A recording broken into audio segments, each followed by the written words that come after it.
Okay,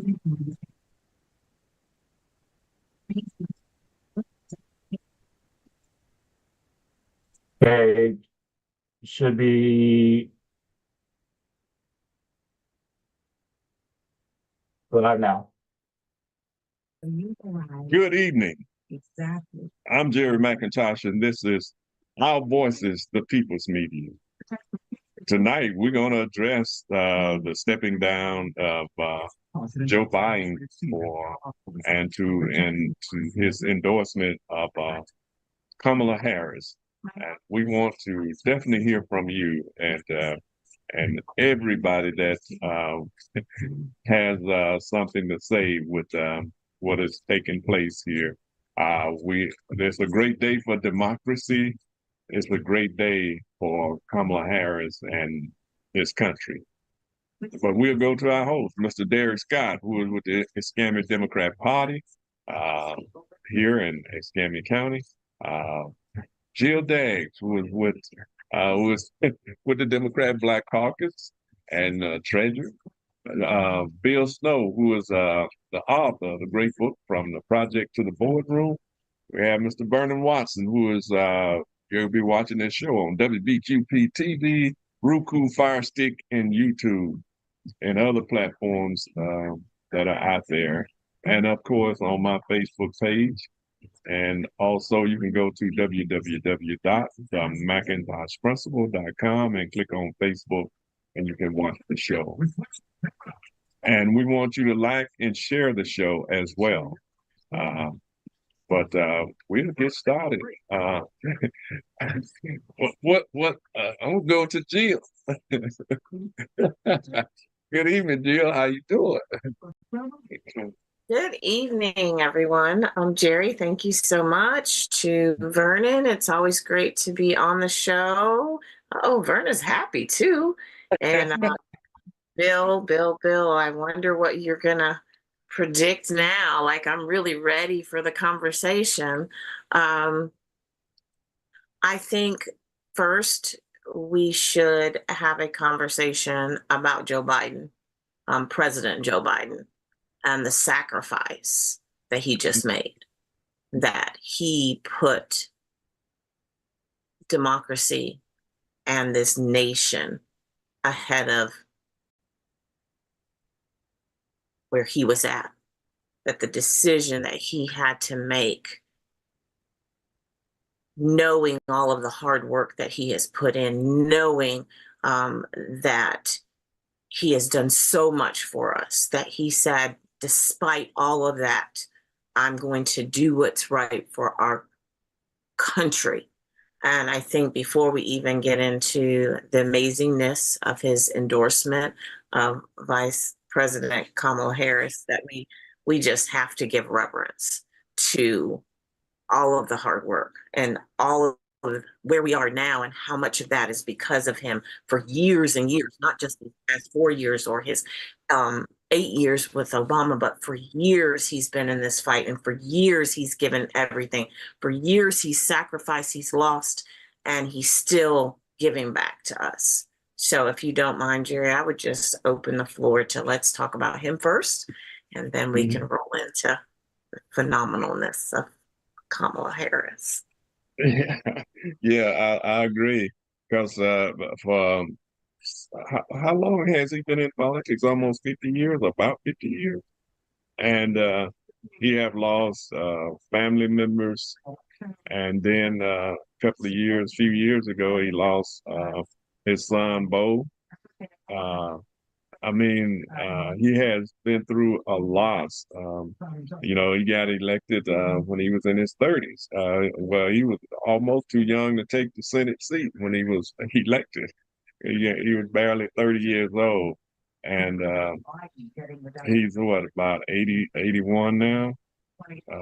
So that lets you know that's about 50 years that he's been in services to this country. And and he had some issues, but he always tried to atone for the things he said and done by precept and example, because he has put more African American judges than all of the presidents combined. You know, he also put a black woman on the Supreme Court, and his cabinet reflects America. And I'm wondering, is it because that you know, he have put so many people in at the seat of power in this country, especially African Americans in his cabinets and all of that, that some of the people are you know, up in arms about it. Could that be an issue? What do you think, Bill? Well, I tell you, man, y'all, this one here really is a blow below the belt. Because I know that in my heart of hearts that Joe Biden is a decent human being. Man, someone that can walk with kings and still relate to the common man. We don't have a whole bunch of that in politics. But like you said, Brother Jerry, he's made some mistakes, but when you have a chance to atone and do what's right and stand up for what's right, him not running for president, it almost, to me, it's like a death. I mean, something inside of me feels terrible. And I want to stay positive with Joe, but Democrats on the Hill has really disappointed me, terribly disappointed me. But this is the end of an era. They're even calling for him, they're saying that if he can't rerun, he should resign immediately. Man, the Republicans are so, they are so disconnected and so mean and spiteful and vengeful that that we Dems have to rally and win this thing, because the direction that they want to take it, it's just crazy. But when I got the word right around 12:30 today, I was only really, really high. I was feeling good, had wonderful services. And to be blindsided actually with the news that he was actually relinquishing the run, it did something to me. I mean, for the opposite side to be able to rally around, I think our problem with this whole situation is the people that are around our guy. The people that are around our guy, I think, failed him and us. They drove him too hard, like I already said, for the debate, which he shouldn't have been even debating in the first place, but they drove him too hard, man. He said that he had flown through 13 time zones, and I know why they're up there in Air Force One. It's like sitting in your office and they're drilling him on the numbers when he knew the numbers. The other guy didn't even debate the numbers because he doesn't know the numbers, but they drove him too hard. The other guy has people around him that can make poop shine, and that is what they're attempting to do, and that is hard. But if we had, I think his people let us and him down by not protecting him and giving him good sound advice. But were I him, they could have come to me.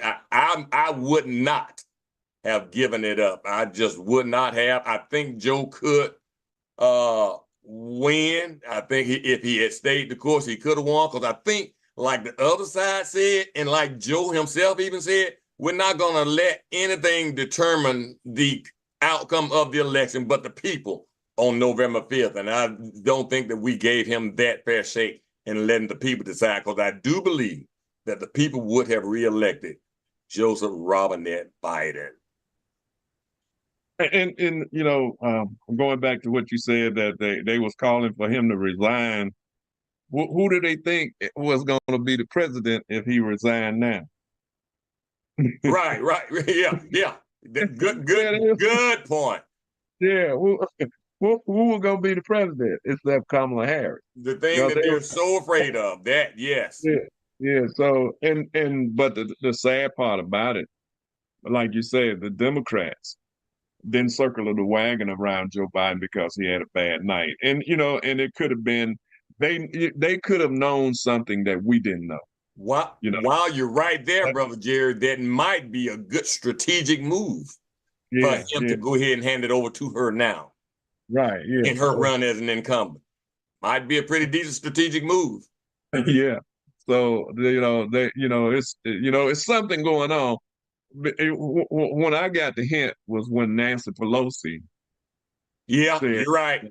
Nancy Pelosi is a tactician. She's a strategist, way back strategist. And when Hakeem Jeffries started, when I started hearing that he was calling, that's when I started thinking, OMG.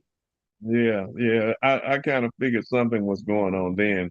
And it's things going on that in that circle that we don't know anything about. But I'm still happy for his move, that strategic move that he made to make sure Kamala Harris become the standard bearer for this. And people are already circling the wagon around her, which is a good thing. So I'm happy about that. Christine, how you doing? I am. It's been a crazy day. It's been a really crazy day, crazy week. It's been a lot of ups and downs. I know I am very, very grateful to Joe Biden and all he's done for our nation. He saved democracy. Like y'all were saying, I don't know everything that's behind this, but I am definitely behind his endorsement. So I'm definitely here for Kamala Harris. And this is just not the way I envisioned it. It's different, and it's a lot to take in really, really quickly. Well, I see you got a T-shirt on. That's already printed already. Yeah, Kamala Harris for the people. So I have always been for Kamala Harris. That's not new.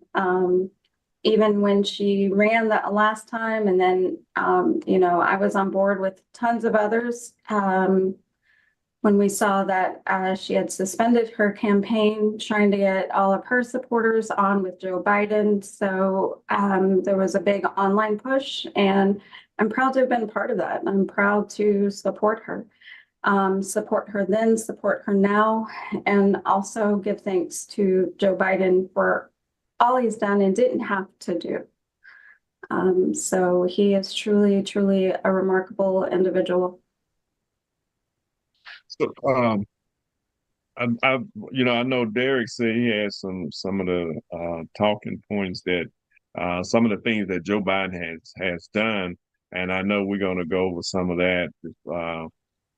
As Jill said, we're going to deal with Joe Biden. I know some of the things he have done was just lately. Some of the student loan forgiveness was a major step forward for people to not be in debt, saddled with so much debt once they're out of college.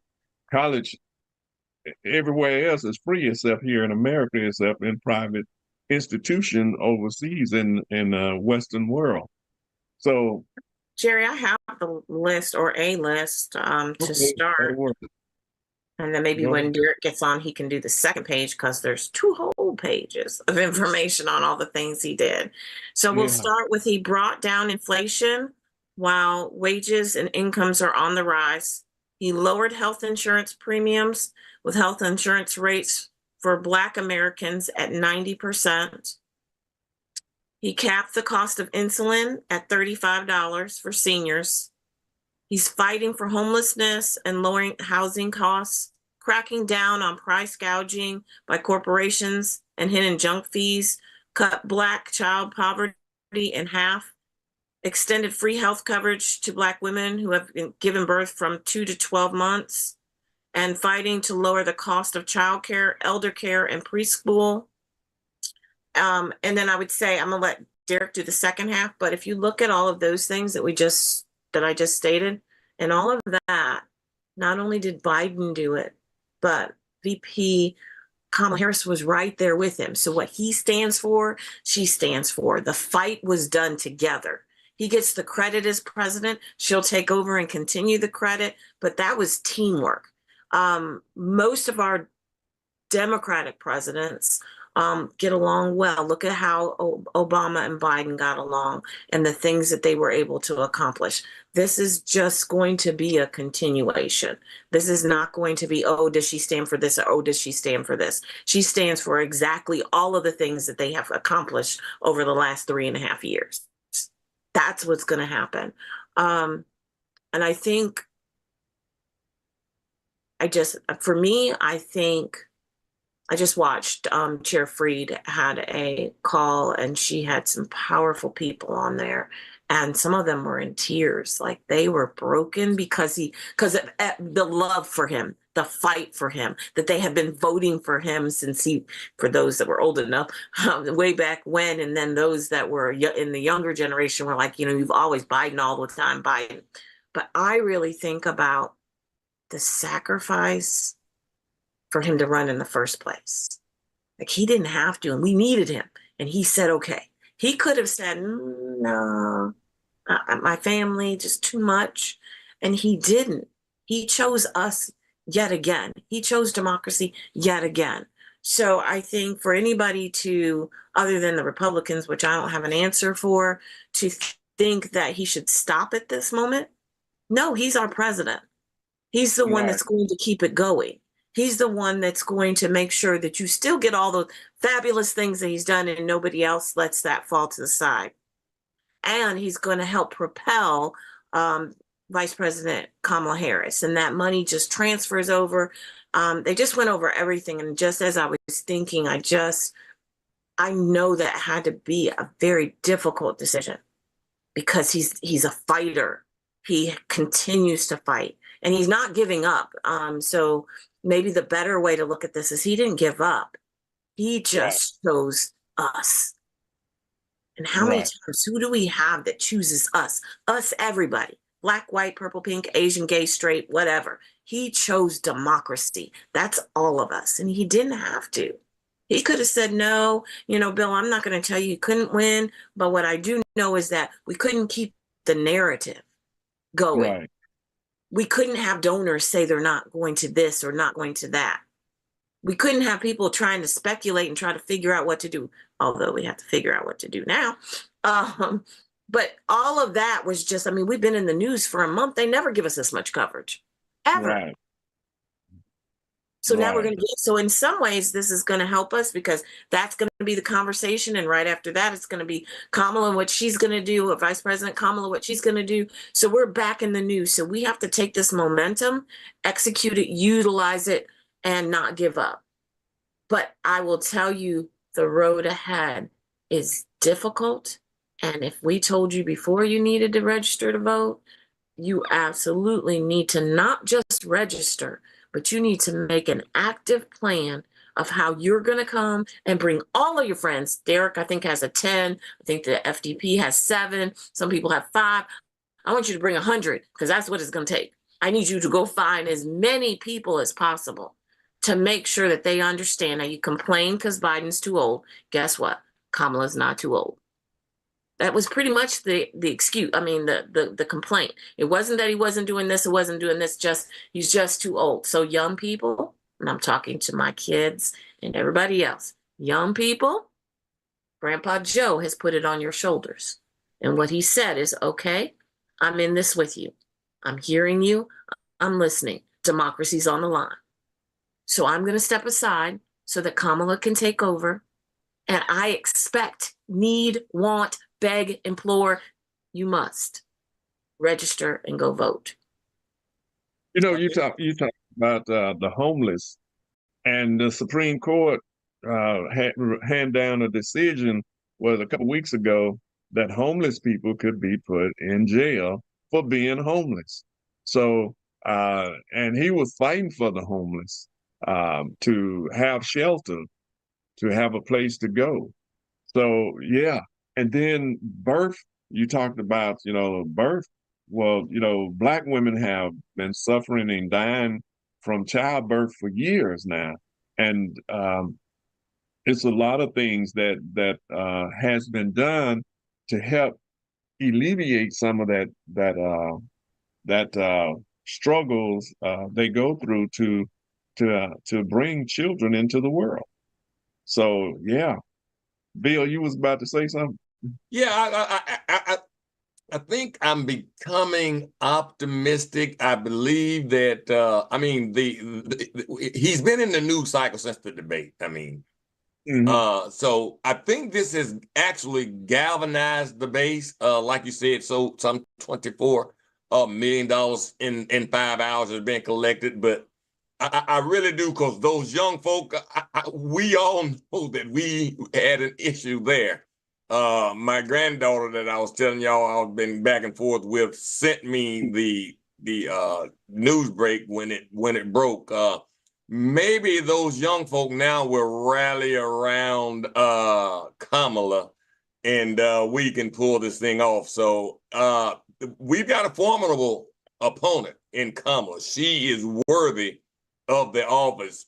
She has the credentials. She's served in that VP role and has done a magnificent job out on the trail with that overturn of Roe v. Wade and women's rights. She looks the part. She's very smart. I believe it has galvanized our base. I really do. Vern, what's your thinking, Vern? Is you Vernon got a smile on his face, boy. We can hear you.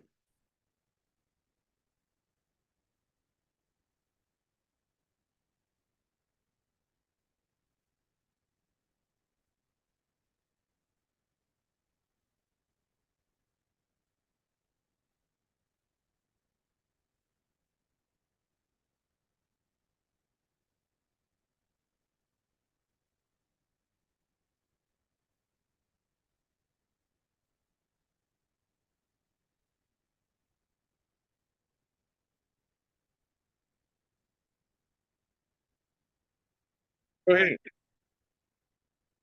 Go ahead. And we're gonna address some of the things that Trump wanted to get rid of or to consolidate under his power.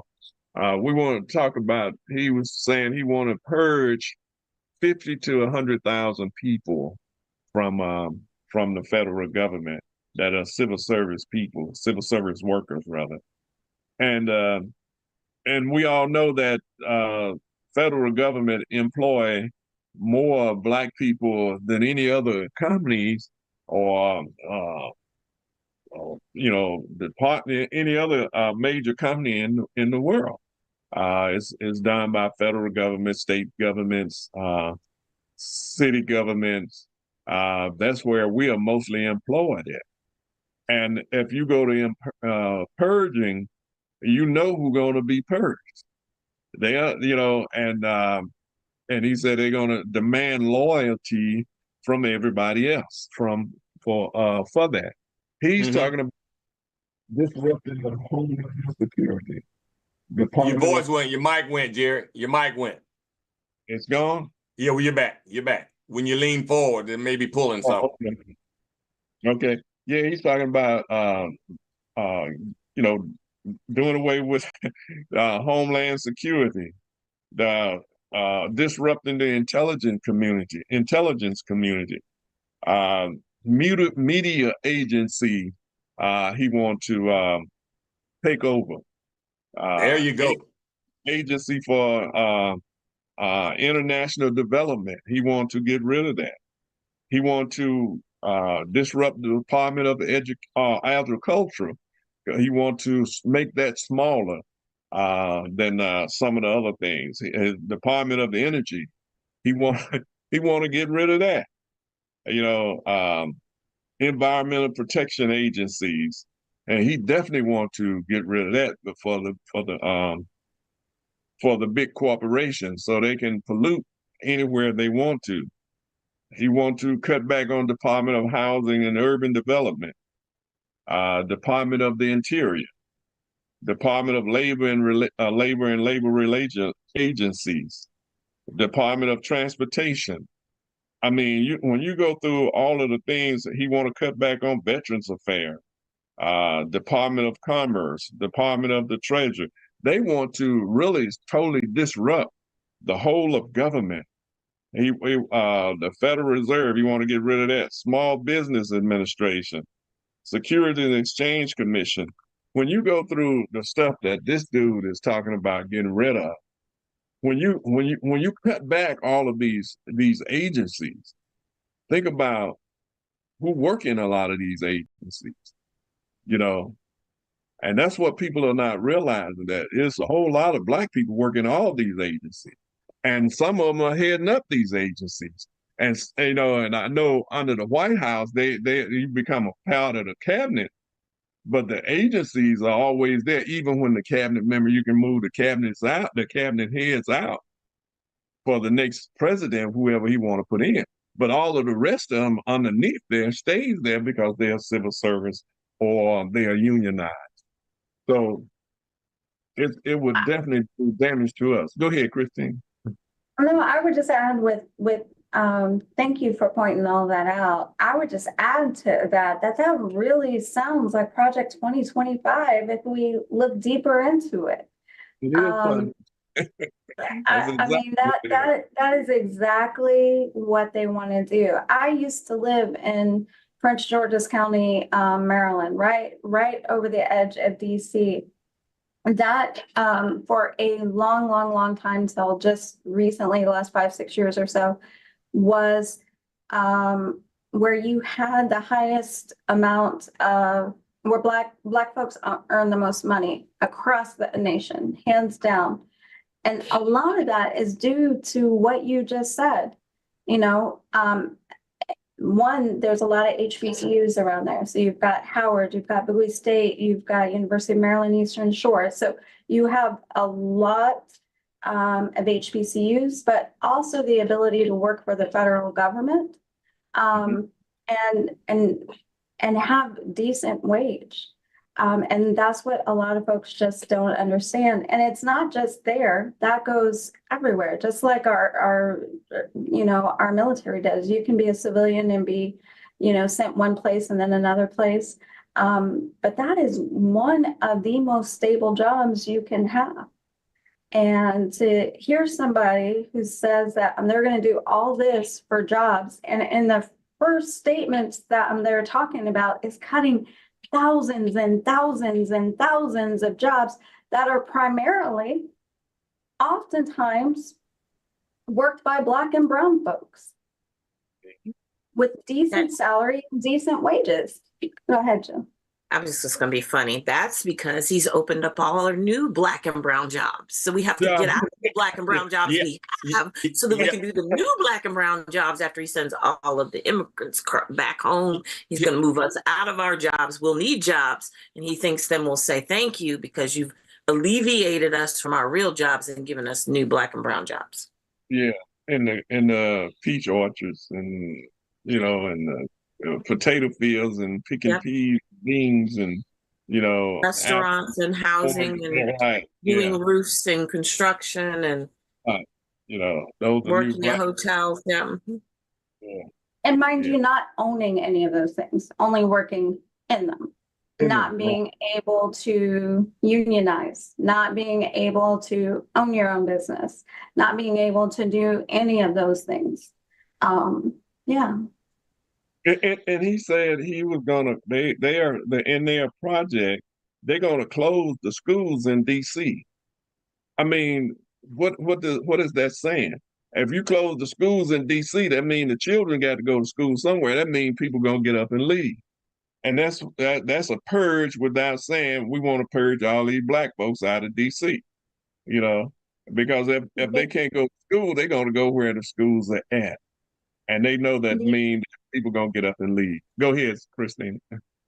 The other thing that does is it talks about the voting rights of DC and the voting rights of all our territories and how much the federal government has over, the folks in DC can vote for X, Y, and Z, but it can be overturned by the federal government because they don't have equal status and standing. They don't have voting representation. There's so much, there's so many layers to that. I'm so grateful you brought that up, because that's the same thing that happens in Puerto Rico. That's the same thing that happens in the US Virgin Islands. That's the same thing that happens in Guam. And then right there, you know, on the mainland of US, we get to watch it every single time, every single time. How those who don't live there, who don't have any constituency there, can overwrite everything that the folks vote for right there. And that's our so-called nation's capital. Exactly. Because they don't have statehood. And they've been fighting for statehood for years there. And because if they got a, and they know that the power of that, if it's statehood, if they got statehood there, you're talking about a governor. Well, that's the whole reason they won't do it, though, Jerry, because they know what color they're going to be. Yeah, you know, then you would have state senate, state house. You would have, you know, still have your mayorship, but you would have representation. I mean, you would have Congress people coming from there. 2 senators would come from there. DC is bigger than Wyoming, you know, got more people than Wyoming and all these other out western countries combined. Yeah. So, I mean, not country, but western states.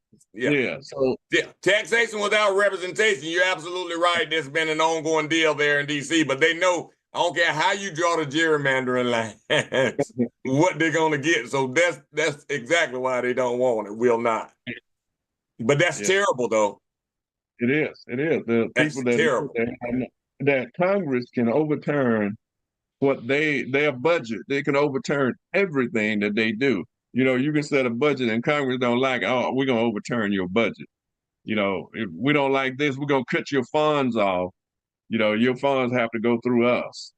And that's, you know, like you said, taxation without representation. Absolutely. You know, only, you know, you only have somebody as a figurehead that represents you, but has no power in making decisions about the lives of the people that live there in DC. Mm-hmm. Can you hear me, Derek? Oh, yes. Hello.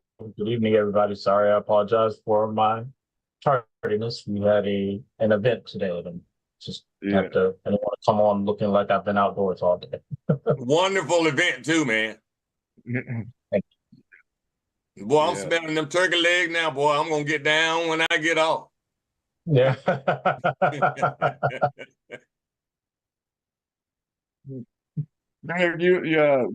Jill did the first page of some of the issues, some of the things that Biden has produced.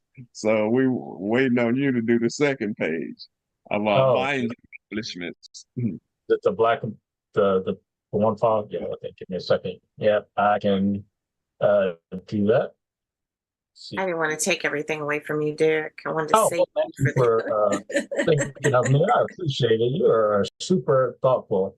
And just because you thought of me, I also thought of you. I saved you a couple of turkey legs. They so feel good. Thank and you. while you're doing that, Derek, I was listening to Alexandra Ocasio.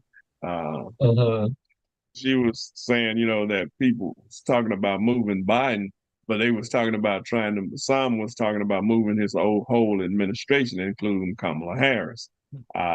So she was saying, in effect, they're trying to remove the entire cabinet of Joe Biden and the VP as well. So that was, you know, and she was talking about some Democrats who didn't want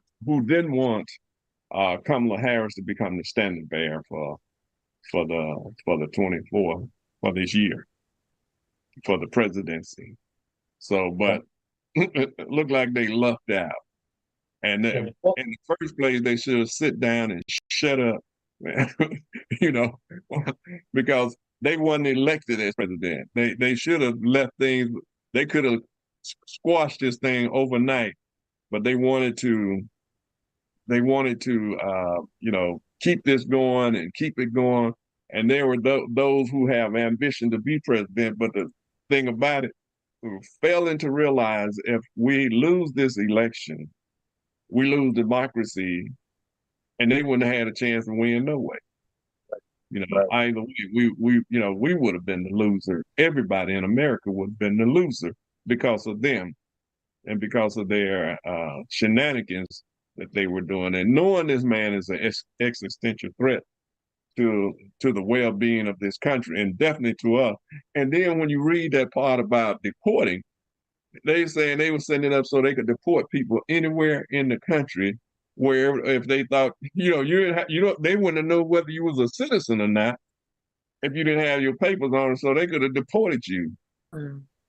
So those are some of the things that's in that Project 2025. People need to read and look at. There's some dangerous stuff in there. Go ahead, Derek. So, well, first thing, again, I apologize for being late, but, I'm sure it's already been echoed, but I think it goes without saying that everybody should be grateful for President Joe Biden and his service to this country, the work that he's put in to make America where it is right now. And we are better off, as a nation with having him as our president. He's done a lot. We talked about some of the things that we've done. Arguably, he's been one of the best presidents in American history. Absolutely. And his legacy will never be forgotten.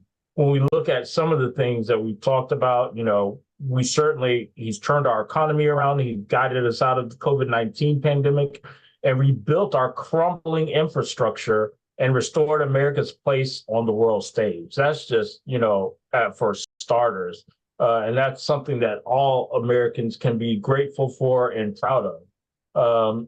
When we talk about what he's done in terms of building, like for our communities in Black and Brown, he's created 2.6 million jobs for Black workers, and he's closed the wealth gap by 60%, and which has been historically the most in a 20-year period. So he's seen us cancel student debt for nearly 4 million borrowers, and provided over $7 billion to HBCUs. And I want to talk about that student debt because for a lot of people, when you think about it, student debt is just okay. I now no longer have to pay student loans. What this arguably does for a lot of people, particularly in who are students who are struggling, that puts them into another wealth class.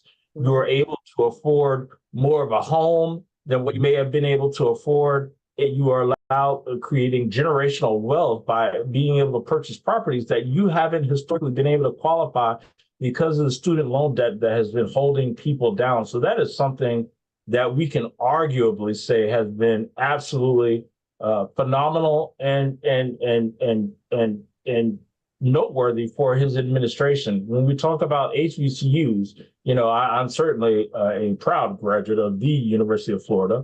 But when we look at our folks who attend our institutions like Florida A&M, Bethune-Cookman, Florida Memorial, Edward Waters, those institutions have thrived and been the better as a result of the presidency of Joe Biden. And it is absolutely one that can be commended. And the more of our entrepreneurs are starting businesses at a faster rate. We've never seen them start at a rate this fast in over 30 years from this standpoint. And when we look at it, it's just an absolute, we can go line by line by line. And when we talk about our safety, he's had the largest annual drop in our murder rate with more than 2,000 deaths averted. And that was just last year in 2023. We passed the most significant gun safety legislation in decades and established the first ever White House Office of Gun Violence Prevention. And that was due to his efforts and our esteemed congressman from Congressional District 7, I believe it is, Maxwell Frost, and founded community violence intervention initiatives. And he signed an executive order to advance accountable policing, especially this was in the wake when Congress failed to pass the George Floyd Justice and Policing Act. These are just some of the things that, from my perspective, he's done I think we can all say, when we talk about, oftentimes I hear the rhetoric or Joe Biden and Vice President Kamala Harris hadn't done anything for Black Americans. And I always look at them like, okay, I don't know what rock you've been under, but let's get out of listening to the misinformation and disinformation that will have you believing that this has been the most inept administration in history, when in fact it has been the most productive. We've seen judges, Black and brown appointees to the judicial bench, which affects our community at a historic rate. We've never seen such representation on the bench as we have had under President Joseph Biden. So, when I look at it, these last 4 years, I'm thankful. I'm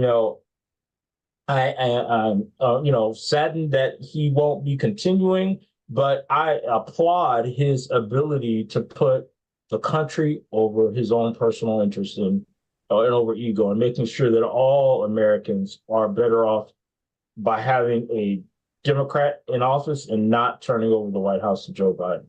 Sorry, to Donald Trump. One of the things, like you say, the HBCUs, I think it was around 16 billion that over the last 4 years that has been put into HBCUs, Mm-hmm. and it's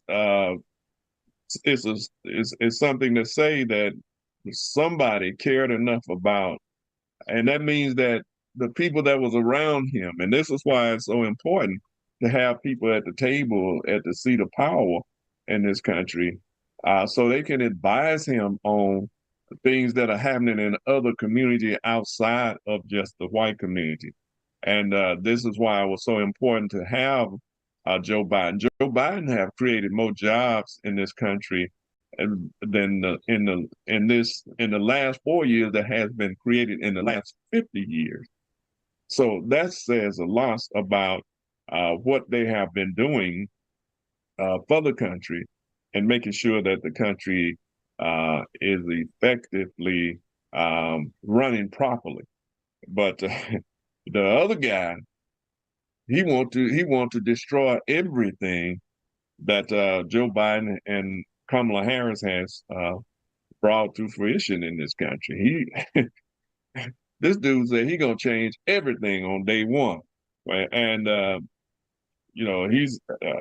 I mean, when you think about the things that he's saying in that Project 2025, it's really crazy. And for somebody to want him as president, a two-time impeached person, a person that has said out of his own mouth that he grabbed women by the private parts, have been convicted and adjudicated as a rapist and assaulter.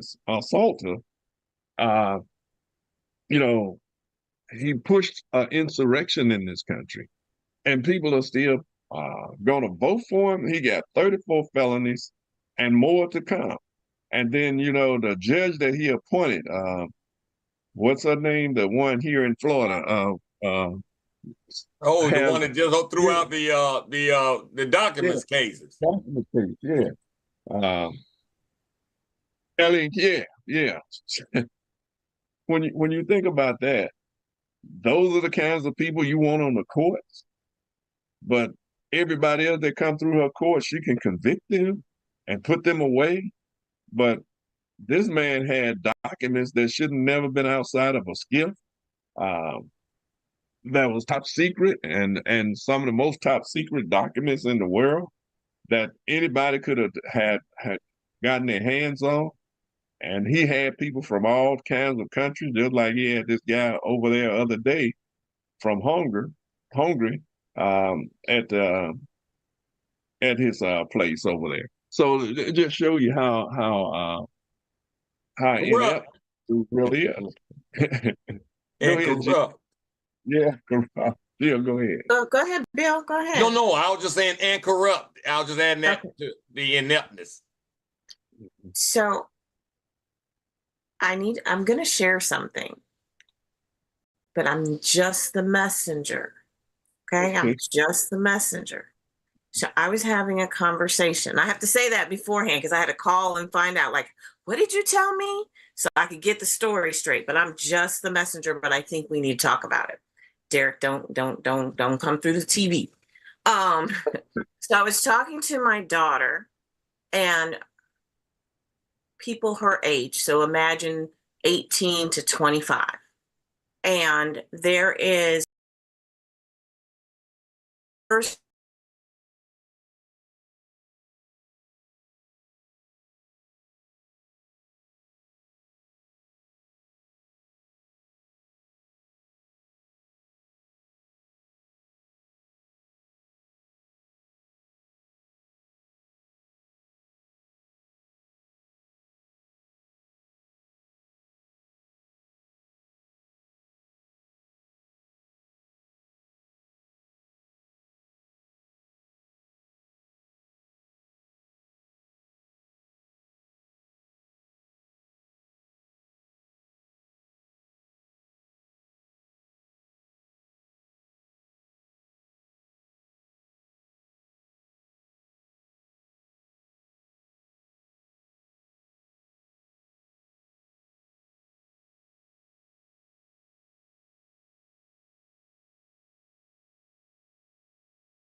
right now they're thinking you're in trouble because you just called them, told them they're lacking in intellect. So I think maybe we address it in a different way. That's our 40 plus thought process. Let's try to think like they think and give them truth instead of calling them out as Well, not intellectual.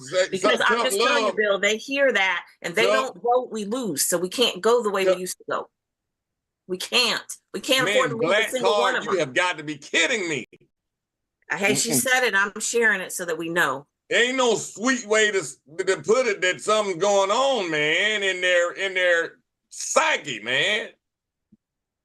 Well, like Jill say though, Bill, we have to show a different perspective of by what we are doing now, showing the parallels between the two, the binary choice that we have, and how we go.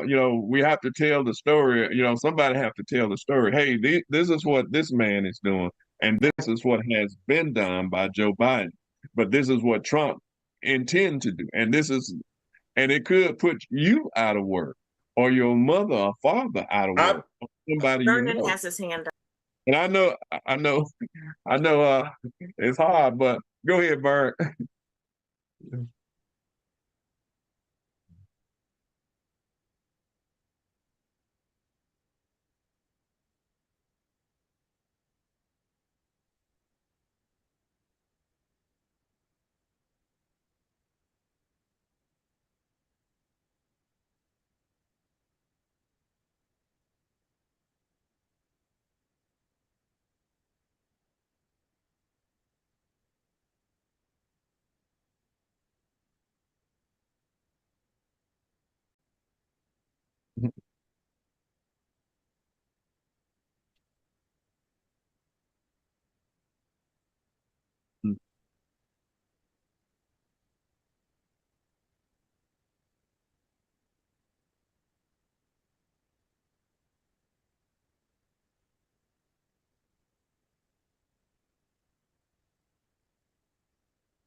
I said 18 to 25. It's really 18 to 35, but I was just saying, I'm hoping the 25 to 35-year-olds have a little bit more.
Well, Hey, you know, go ahead, Bill. I've been back and forth with an 18-year-old for 6, 7, 8 months, man. And I know that the narrative is they're leaning toward Trump. And the biggest one was the one that has now been dismissed, is that he was too old. But for them to have a new narrative that he's got his black card because he's been shot. And Yes, spell it. So he's gone, you know. I guess I don't know. My next question was today was, okay, you told me that. What do they feel now that, like you said, the major thing was that he was old, but talking about Biden, that he's old. Do you think that you and your friends will go out? Of course, she's going to vote, but will you think they will go out and vote? And she said, well, some people don't like Kamala. She said, so and of course she's a black woman, so we have to say that as it is. And she said, but what she did say is, who's going to be her vice? So she said that makes a difference. So I don't know what that means, because they think differently than we do, or we're maybe seeing it in a different way than what they see. What will connect to them, I don't know what that is because I'm not them. It might be different than what connects to us. All I know is that what I would say to the Democratic Party is they need to figure it out, and they need to make sure that it is someone who is going to make everybody want to go to the polls. That's critical. They cannot do as some other nominees have done in the past and pick people that we don't know, and that former President Trump he never said a negative word about Hillary's VP. You know why? Because he was not very important in stopping or moving her forward. I'm trying to be nice. So therefore, he who called out everybody, black, white, purple, pink, disabled, everybody. He didn't say a single word about him at all. Because Sitting here, I got my very first text from not my William Reese. I get texts like 20 a day asking for money. But today, while we've been sitting here, I got a text from Madam Vice President with her picture up, and it says, I am running to be president of the United States. I'm honored to have the president's endorsement, and my intention is to earn and win this nomination. In the coming days, as I hit the campaign trail to meet with Americans and lay out the choice in front of voters in the fall, I cannot imagine two more starkly different visions for where we want our country to go. You can choose the dark path of Project 2025 with less freedom and more division, or we can choose to pull together and do the work for the people. These are not ordinary times, and this will not be an ordinary election, but this is our America. And I need you to fight. I need you with me in this fight. So I have to ask, will you pitch in $20? And usually I delete those texts. I'm like, I work, y'all get too much of my money right now. But I might have to give Ms. Madam Vice President my $20 and go on and let her do the thing. And I would encourage everybody else to do something. Yeah, I'm And the definitely. DNC and can't remember all his titles, but he deals with all the money. He was on the call that Chair Freed had, and he said, do not worry. Any money that you give under Biden will transfer seamlessly. They already have many people already working on it, and it will be a seamless transition. So continue to give and continue to fight. Those were his words to us. Jill, thank you for sharing that, because that was actually one of my concerns. And so I'm really grateful that you shared that and was on that call. That was honestly one of my concerns, how all of this was going to transfer over.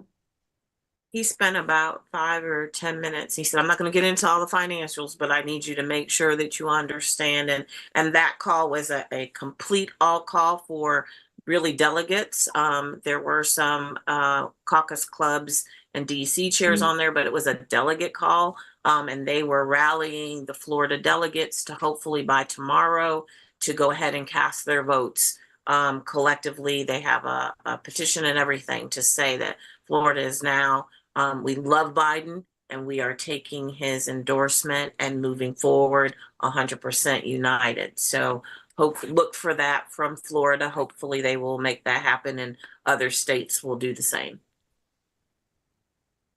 Well, interesting on that call, I was kind of, I don't know if shocked is the word, but surprised to see the emotion that some people had, like Congresswoman Debbie Wasserman Schultz literally broke down into tears. And I was like, wait, I had stepped away. I was trying to clean up in the office and I heard somebody sobbing. I was like, who was crying? And I had to come back to the computer and I was like, wow, to hear them do it. But I'm glad that our wonderful chair, Nikki Freed, has galvanized our delegates to move forward in the correct direction. That was something that, I was hoping. I know when we were at the barbecue today, you heard me give my charge to all of our CD1 delegates to ensure that they cast their vote for Madam Vice President Kamala Harris, and anything else is unacceptable. So, some agreed, some left. As long as they fall in line. And then after Florida does it, we're hoping that other states will follow. The other thing I thought that was very interesting was the passion and the commitment. Yeah. Like everybody was passionate. They shared their story, but the end of it was, we're in this together. We need to do this. This is who we're going for. This is what we're going to do. And we have to do it together. That unity call is not something I've seen so quickly. So to Chair Freed, amazing that in just 4 or 5 hours, you were able to pull together that team and all of your delegates to get on here and then share and say, hey, this is where we're going. So I just hope the rest of the states, we can make this easy if we just make it easy, or we can continue. So if we're going to be in the news, at least we could be in the news in unity. Like they automatically like, okay, Biden did this and we love him. And yes, he's our president and we're 110% behind him being our president, as we are 110% behind Vice President Kamala Harris being the presidential nominee. Well, it appears that it was 5 hours, but like Jerry said, it was something close to the hill. But I think a lot of insiders knew and were making the concessions. But we have an active Facebook stream. Anthony Bryce reiterate what Derek has already alluded to. Time for unity, he says. But Calvin Brothers, out of our Jacksonville, city of Jacksonville, right here in Florida, said, it's sad to say this, but it must be mentioned. Donald J. is so divisive. I think for his political base, he wants to run against Vice President Harris because it really brings race and sexism to the forefront. I'm not saying all Republicans, but under Trump, with the Proud Boys and him saying that there's some really good white supremacists, Trump running against Vice President Harris is going to be he's going to push that narrative. Brother Calvin Brothers, he said, we cannot allow Donald J. to be president. And Alan Young, our faithful brother right here in Pensacola, says the women will right back. I'm not quite sure. I think there's some, but the women will right back. I'm not sure what he was saying on that. The good part about it, you know, Derek mentioned the pandemic. Under Trump, over 1 million people died during the pandemic. Joe Biden came in, made sure people got shots in the arm, mask, you know, Yes. the insulin that they needed for you know, to survive. Over 100,000 people a month was dying from COVID, and he made sure that those shots got out there into people's arms, and millions of people's lives were saved. You remember they were putting people in trucks and all of that in New York. They were doing mass graves Right. and all of that. Mm-hmm. We don't forget about all of that.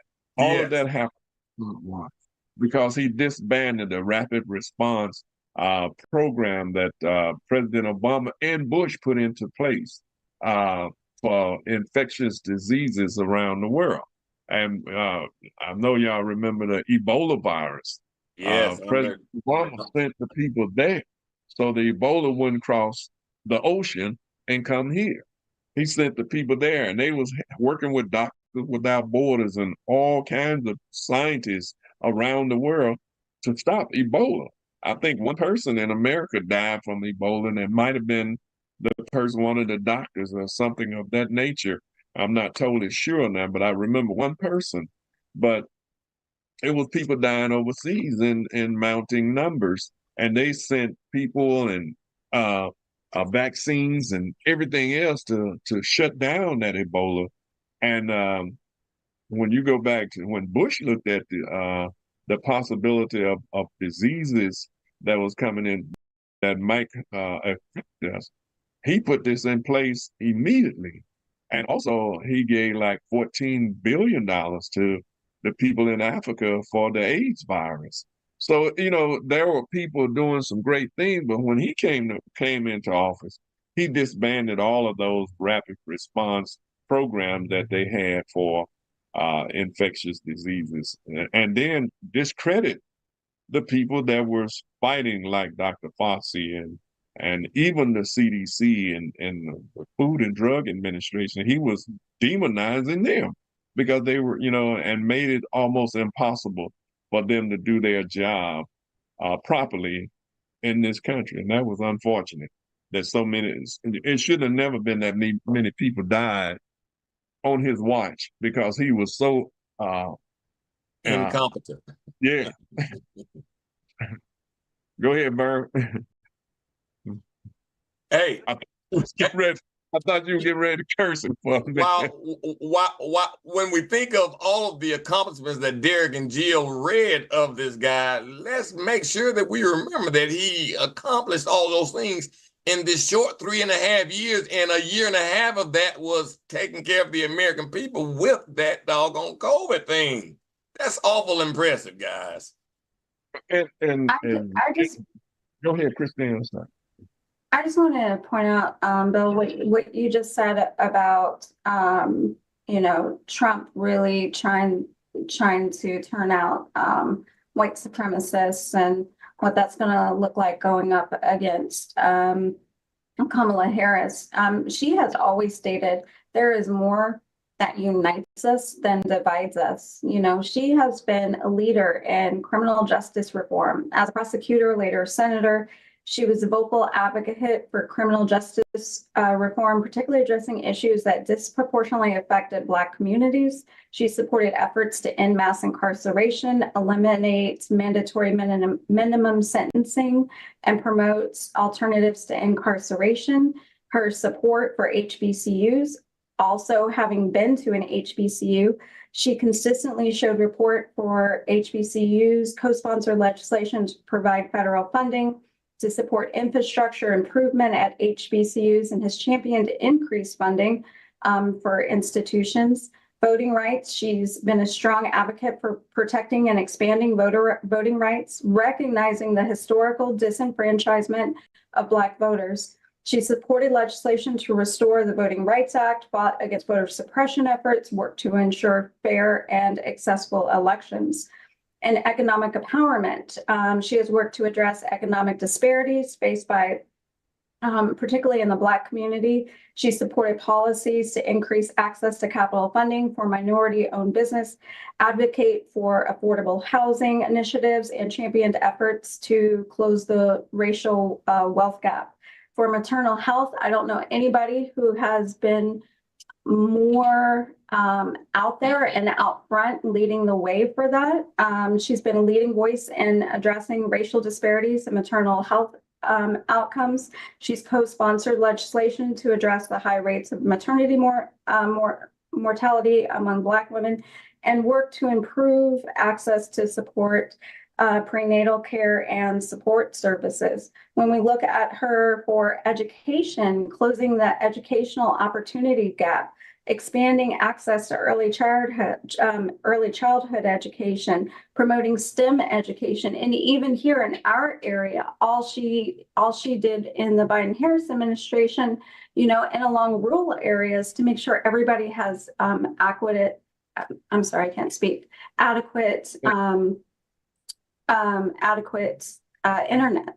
And what a stumbling block that was, and did so very, very quickly because COVID showed folks.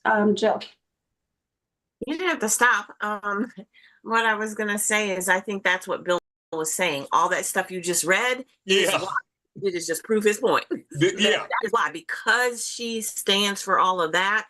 It's such a one side and other side. There really is an absolute line drawn, and Christina just made it very clear. That's exactly what Bill was saying. Because Kamala Harris has that proven record of all that, Trump is coming for it, and she's coming back for it.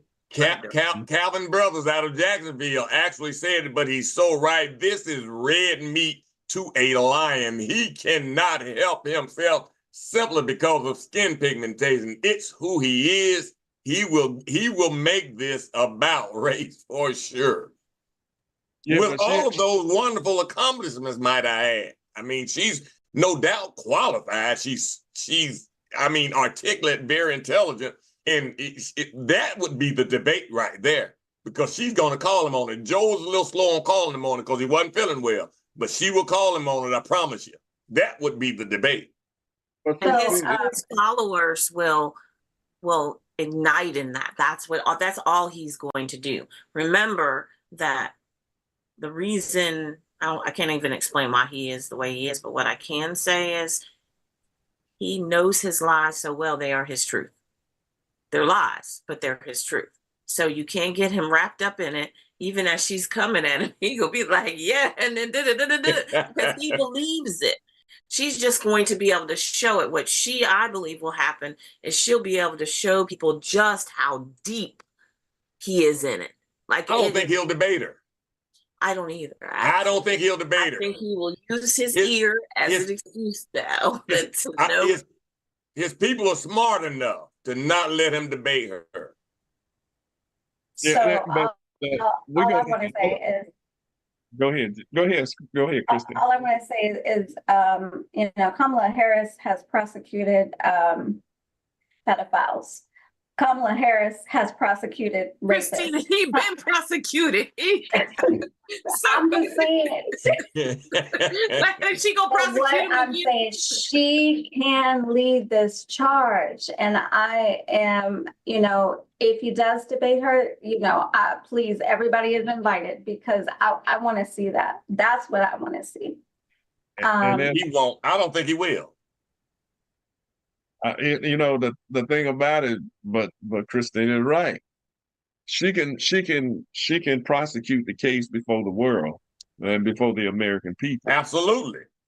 Even though he'd been convicted, they played it off as if, it was no big deal. But now you got to get on the stage where somebody like Kamala Harris, who is a woman, who can talk about rape, who can talk about, assaulting women, who can talk about abortion, we can talk about all of the things that affect women, but also all the other policies that need to be addressed. So some of those things, gonna affect even Republican women when she get out and begin to prosecute the case. Jill's saying no, but I think it will. I do. I really do. And I think it will for those that are on the fence. I think you're absolutely right. And I'm not taking anything away from Kamala Harris because she's amazing. However, I think that if we're thinking that because Kamala Harris is the fabulous person that she is, that people that are going for Trump, that you don't need to have somebody tell you what rape is. You know what rape is. So if you are behind him and you know that he raped somebody, you know that he has all these felonies, they're not going to disappear because she makes it clear that rape is freaking rape. Rape is rape. You can't make it clear. He's already prosecuted. So those people are not, I don't think they're budging. I think that they're going to dig in. His followers dig in. They don't do what we do. We're thinking like Democrats, where we actually are trying to contemplate, should we keep Biden? Should we not? Should we go for Kamala? Should we not? Should we do this? Should we not? Should we vote? Should we not? They don't do that. I want you guys to remember that we just had the RNC and they voted him in. There was no conversation. They didn't say, oh, but should we? No, they said, he's our nominee next. Moment. So I will totally 110% agree with you. 100% agree with you. But I still believe there is still a gray area where we can make inroads. We can make inroads with folks who supported Nikki Haley, who don't want to support Trump. We can make inroads with young people who are truly just undecided. We can make a lot of inroads. And that gray area is going to be really, really important. And where folks didn't see it before, even though it was plain and clear by policy, because so much is, snapshots of this and snapshots of that and little tidbits, we're going to be able, I believe, to really, really bring that case forward, to really be able to show that, to fact check him in real life, fact check him in real time. I think she's going to be able to do that. So, but I've been wrong. I was wrong about the VP pick. I didn't see this coming. I've been wrong. So the VP pick. What VP pick? Vance. The VP. Nance, Yeah, whatever. Vance. Name. Oh, okay. I was like, wait, what? I don't see where fact checking is going to make the world a difference. This guy's going to lie. He doesn't care about being a lie. He knows it's a lie. Everybody watching knows it's a lie.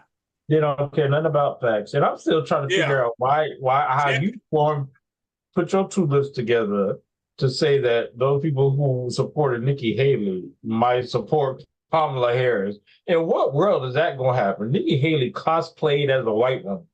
And Kamala Harris is visibly black, So them folks who made a concession in the Republican Party that, okay, we're going to support Nikki Haley because, A, she's still a Republican and she's trying to cosplay as a white woman. They're going to be like, well, hold on. A black woman is a bridge too far. You're trying, you're leaping. So I'm trying to figure out how you're gonna make assess that leap from that standpoint. And before you answer, what I was thinking was, didn't she stand up on the RNC floor and say, "I'm for Trump, let's go"? And all of my followers vote for Trump. All of them folks are crazy over on that Harris side, man. is phenomenal to us Democrats. You think that a Republican who has said, yes, I'm Nikki Haley.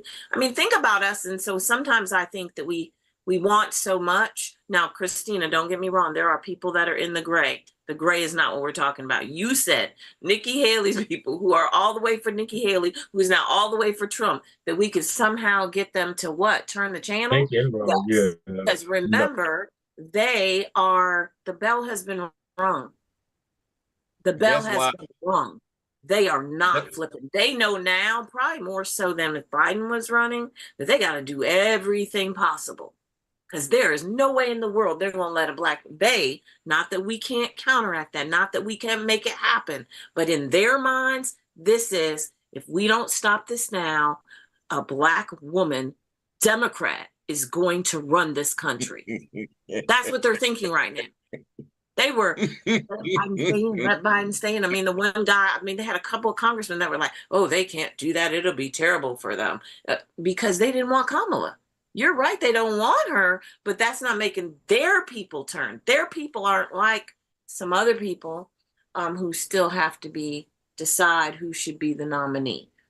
They didn't have to decide who should be the nominee. Like, we're literally talking about this. We're asking, begging people to put their delegates behind Kamala Harris, and they have a felon, rapist, whatever, and they all threw their delegates behind them without a question. You're dealing with a different kind of people, and that's why, unfortunately, we have to work so very hard in listening and then sharing truth. But I don't want people to think that short of God, that Kamala Harris is going to, short of God, because God is and can do all things, but short of God, the one and only God, already having it written, the Trump people are going to be Trump people. There you go. I don't know what else he could do. I mean, he likened that he could walk down the street and shoot somebody, but and especially now that he got shot at, it's just, they really, I read something, and I'm gonna let you talk, Christine. I read something, there was some, and you might remember the person's name, but it shocked me, and I was like, but I'm not really shocked, but I'm shocked because I just said God. That one of and I think he was a congressman, was told, like on the line, like, I don't know if I want Trump. I just really don't think I'm gonna write somebody in. That was his final. He was just interviewed.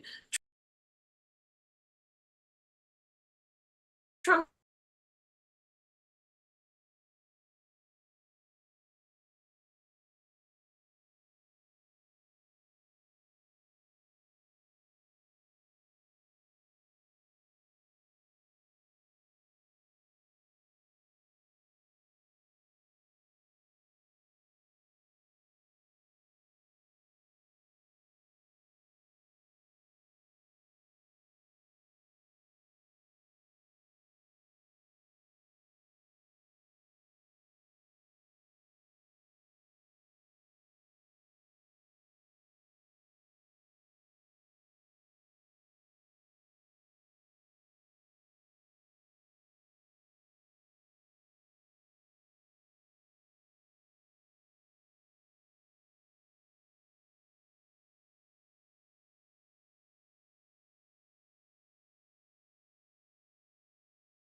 to steer her as a black woman, it's hard. Like, I look at I was at the library, and someone said they know that we're Democrats because we have our Democratic meeting. All of our Democratic groups meet at the library, and the individual said to me, "So, don't you think that Biden's going to drop out?" I'm absolutely for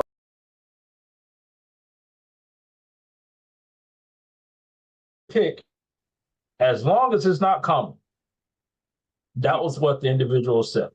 And that was someone that was a non-person of color. And I said, well, why not Kamala? And they were like, she's just not it. Why is she not it? And when I walked through her accomplishments, they were like, she's just not it. And so I said, is it because she's Black? And so they were like, no. I was like, so what is it? They weren't able to articulate what it is, right? And I'm like, so you just don't want to tell me it's because she's Black, and that's fine. Like, don't please, Bill, don't tell me. You don't have to tell me, but you're saying the quiet part out loud because you aren't able to articulate what it is that you have a problem with the current vice president. And this was, and I say this to say this was someone who I know falls into your category, who was a Republican, does not want to vote for Trump, was looking to vote for give me anybody else. And that's what I hate. There's always a parameter. Give me anybody else but Biden. Okay, now you got Biden. Well, give me anybody else but Kamala. Okay, it's Kamala. Now it's anybody else but Kamala. Like, the goalpost continues to move, and I'm wondering, how do we message to those people to understand, like, can I, quite frankly, put your racism to the side and just vote because your life is dependent upon it? I just think that there are going to be people who are, I'd rather go to Trump than to vote for a Black woman. I quite frankly think that's how it's going to turn out. And in Florida, that was proven with Nelson and Andrew. Yeah. We know where we live. We can't talk about the rest of the United States, but 10,000 people didn't vote for Nelson. He lost by 10,000. Andrew Gillum lost by 30,000. That's 20,000. Some Democrats, Republicans, MPAs that said, I can vote for Nelson, happened to be a Caucasian man, but I cannot check the box for Andrew Gillum, a Black man. Yeah. I think part of the answer is going to be her VP pick. It's critical. It needs to, I don't know the answer, but I think that's going to be what's going to, because you can't erase who she is and what she is. So you got to have a strong VP. Right. So this is my question. My question to y'all, because I don't have the right answer. My dream ticket would look something like, Kamala Harris and Cory Booker, or Kamala Harris and so I hear what you're saying. Just let me this is my dream, and not the reality. Is that going to be in that place that you said you're moving to? Hear me out. So, like, I would love to see a Kamala Harris, Pete Buttigieg, take Kamala Harris, Winnebago ticket. That's not going to happen. So the top four that are being floated, and this is just like through news and media and outlets, but the top four that are being floated are Governors Roy Cooper out of North Carolina, Josh Shapiro out of Pennsylvania, Andy Beshear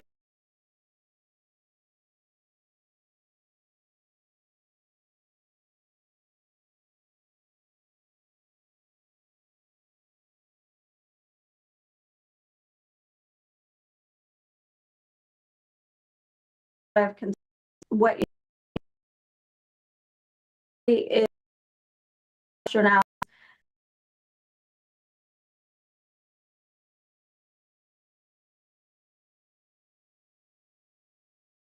Senator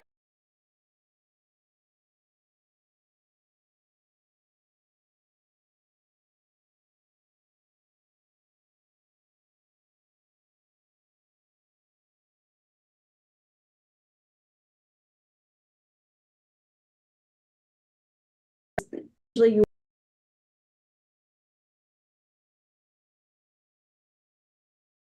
from the South.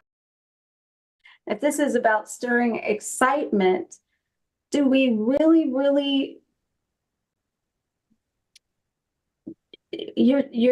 do we really want to do what you were just saying? And then who would that person be in your eyes? Wait a minute. Which is Do what? we really want to What- do what? Do we really Yeah, want to which- pick Like, somebody like that's you were gonna? saying, so like you were saying, you know, the VP pick is gonna be a lot. And so what I'm understanding is the VP pick is gonna have to be white, male, and so what I'm saying is from that, okay, who do you see as a VP pick that's gonna make, you know, young people energized and excited? Who do you guys see? I mean, I said who I see, and it's Yeah. not any of the folks you said. Okay, so I'll and the start top and four Derek that can being finish. floated around. So what do you see? I mean, that's the Okay. conversation, I guess. Yeah, so I think the first thing is, I'm not sure it's about who we see because that's not our job. Our job is, I don't know as much as they do. What I would see in what you said is that you picked Kamala Harris, who's Black, Cory Booker, who's Black. You know good and well that's not gonna work.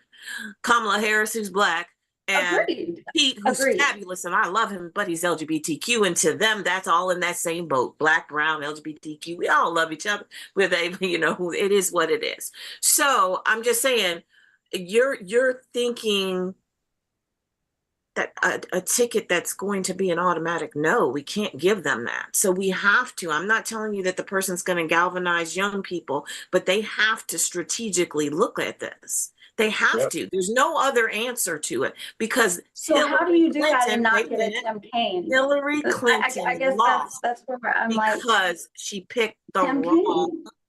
VP. That's how critical it is. We've already had the example. Can I tell you who it is? No, I'm not politically astute enough because if I knew trust that I would have already picked up the phone and called Biden and Kamala and anybody who'd listen. However, when I do have good thoughts, I still can't pick up the phone and call Kamala and Biden. So Christina, that's you.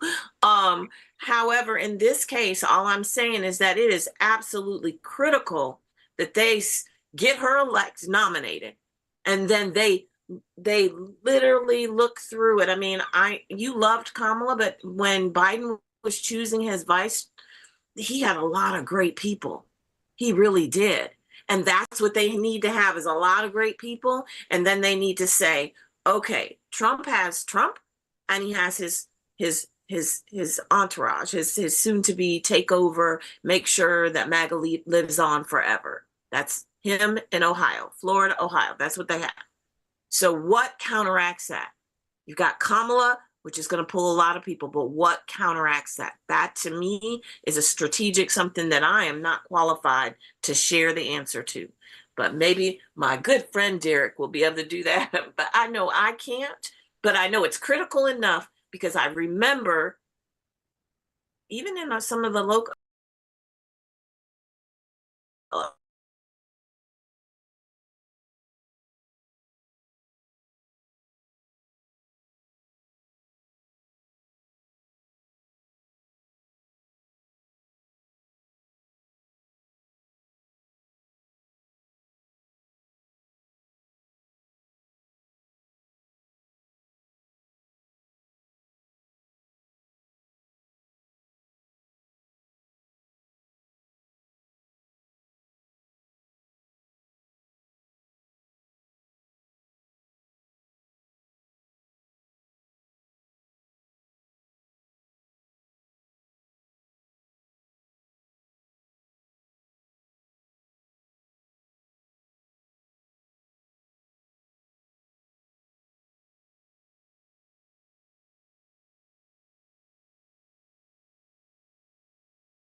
she said, worked hard to get where we are. We as the Black people, I said, I couldn't agree with you more.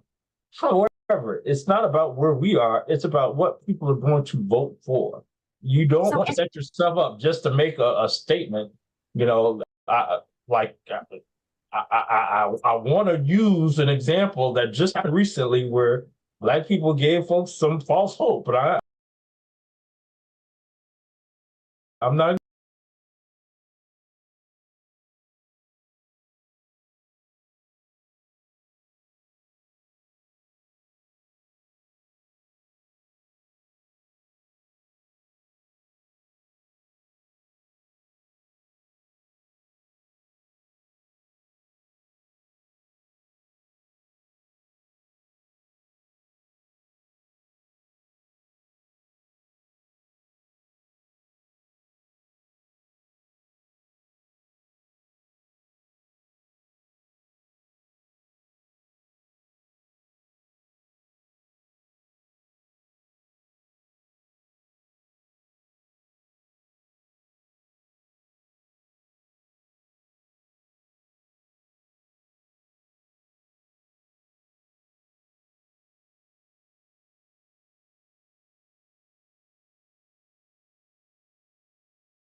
The person, I don't know that man from a can of paint. All I know is he beat that man in Kentucky when he the attorney general guy.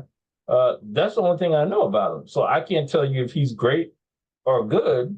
Um, you know, I put myself in the thing of an average voter, and I don't know that I care that somebody was an astronaut or not. Maybe like maybe that's a great thing in some spaces. I don't know, if I was a physicist, I might think that was a great thing, but I don't know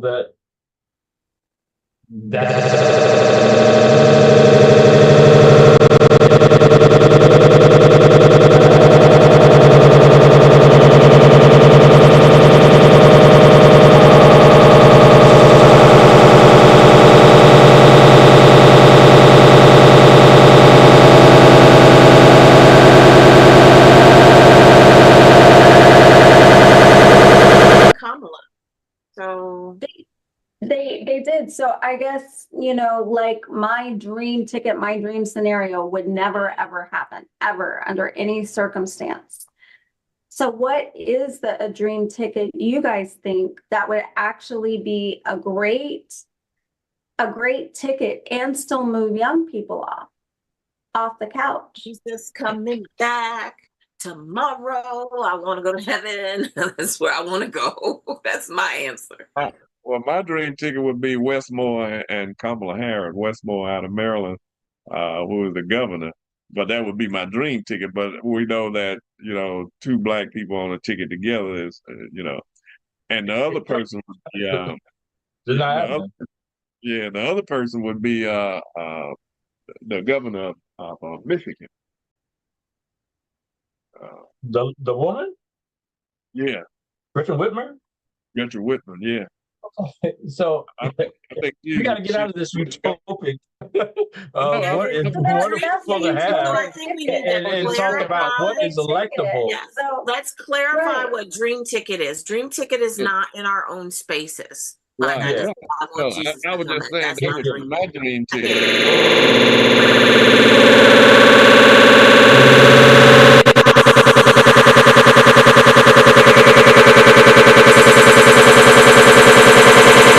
If your dream ticket comes, we're gonna lose.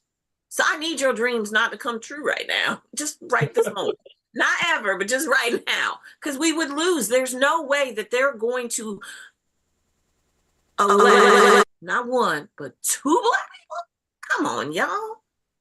Two Black people, or it's already, you got a Black woman, then you add a woman as a VP. That's all. And I love women. I'm not saying that is not an ideal ticket. What I am saying is that the rest of America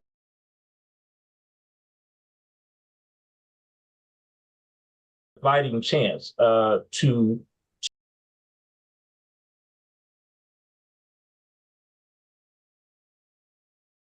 Vice President Kamala Harris, it was going to be an uphill battle. I think we all know that, and we now have to move very strategically, very carefully, and very thoughtfully.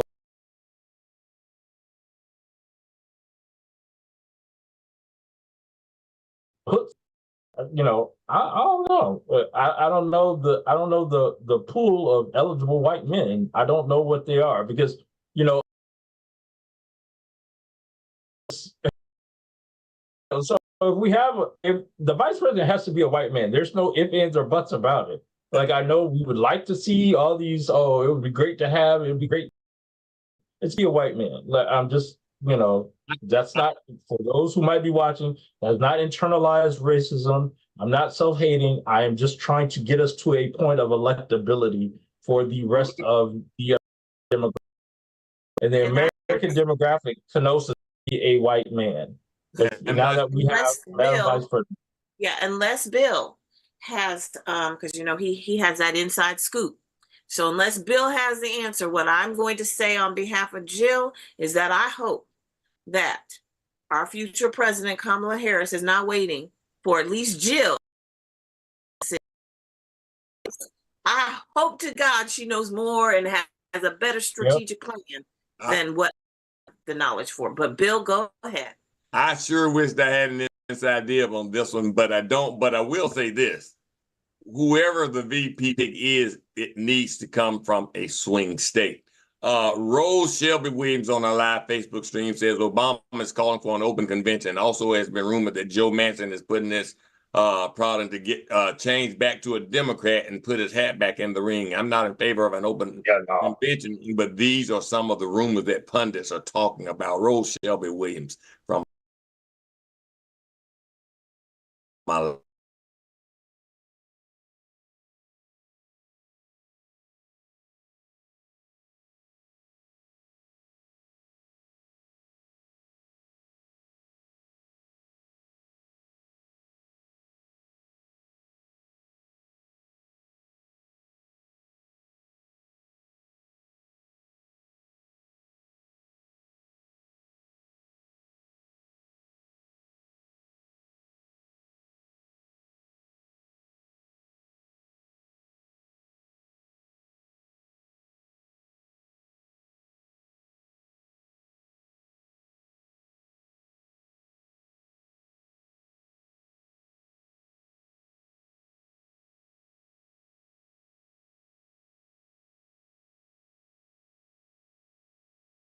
The person who finds the facts, Christina. Yeah, wherever he's in, what is their rule? Yeah, can they do that? Can you be a Democrat 2 days before a race? Let me look it up and check for that state. Each state West constitution Virginia. is different. West Virginia, yeah. Yeah, he's a Democrat, right? No, he went independent, I thought. He went independent, yeah. Oh, he went independent? Oh, okay. But that would not nullify him from being a vice presidential candidate, though, would it? Well, that's what we're trying to see. So if he switched back to, you have to switch back to being a Democrat, and then, but I don't know what the rules are in West Virginia, how that works. So in Florida, you have to be a Democrat a year, or you have to be in your party a year prior to your race. I don't know. Yeah. Well, what you know, I don't know who would be, you know, outside of the people that I thought should be there. And Jill said it's a lose-lose situation. So, but I don't know who else, unless they get somebody out of Congress or the Senate. You know, even them, I don't know who would be in the Senate. Who, Chris Coon or somebody like that. Who? Chris Coon. That's actually not a bad idea. He's out of Delaware, but normally you'd want to go to like a more purple area or an area where you're looking at bringing in, you know, a senator that maybe has a really close race. You want to bring somebody from that state, or where you have a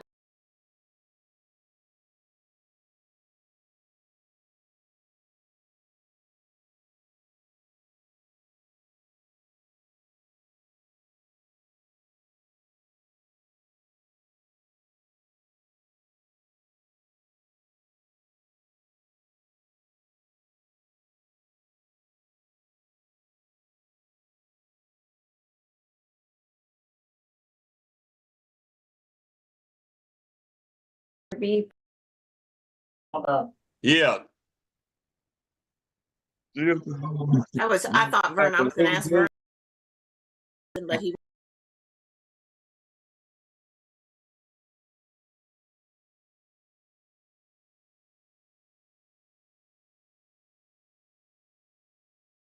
No.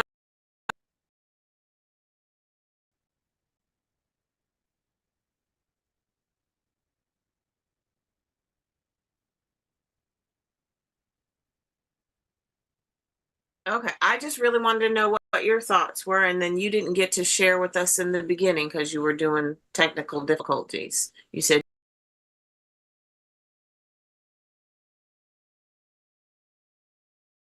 to say.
we can. Well, who are our Democratic members of Congress? So I've been going state by state looking at who it is, who's on the list, right? And I want to put somebody up. Hear me out. He's new, but he be on.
Asking.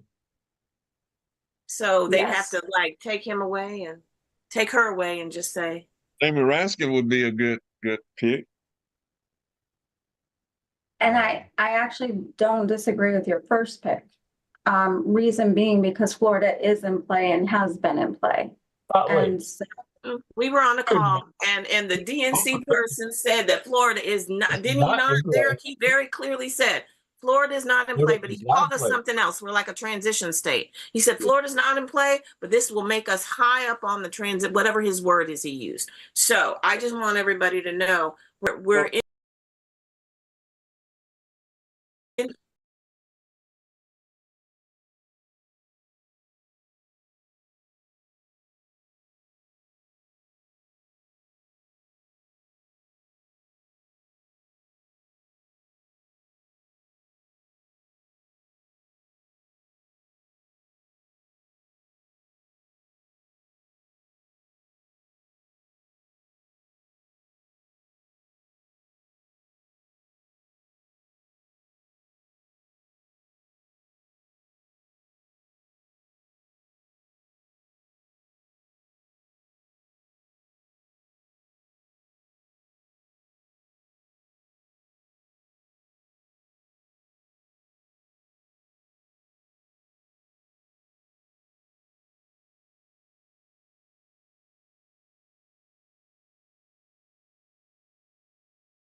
I might put into certain They races, do, which is what absolutely. So I think they that's said why the on that majority of the call, money is Derek. gonna go towards purple areas.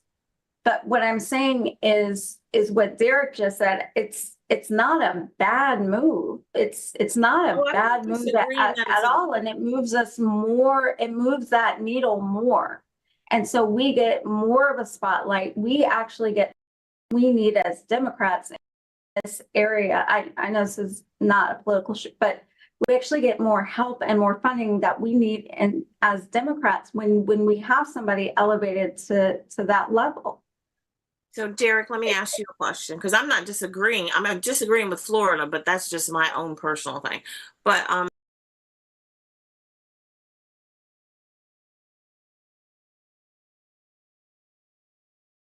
question. Does he rally the troops across the United States?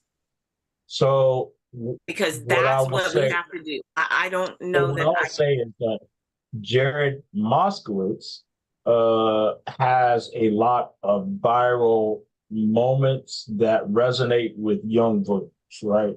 Okay. So if they don't, I think young people will see him as familiar because he's on a lot of like social media blurbs, like when they, whenever like,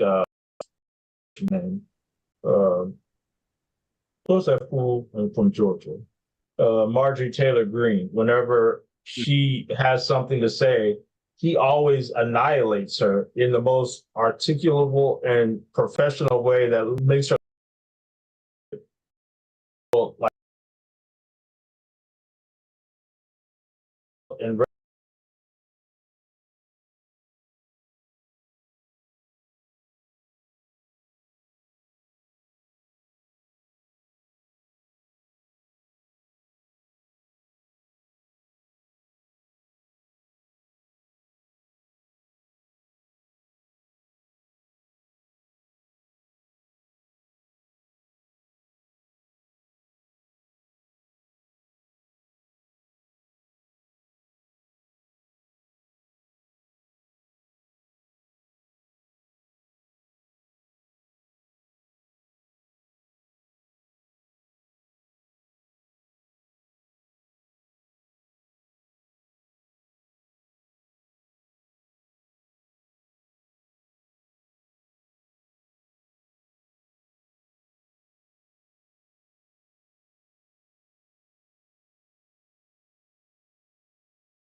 again, we talk about, the field of government, but has to be somebody that somebody knows.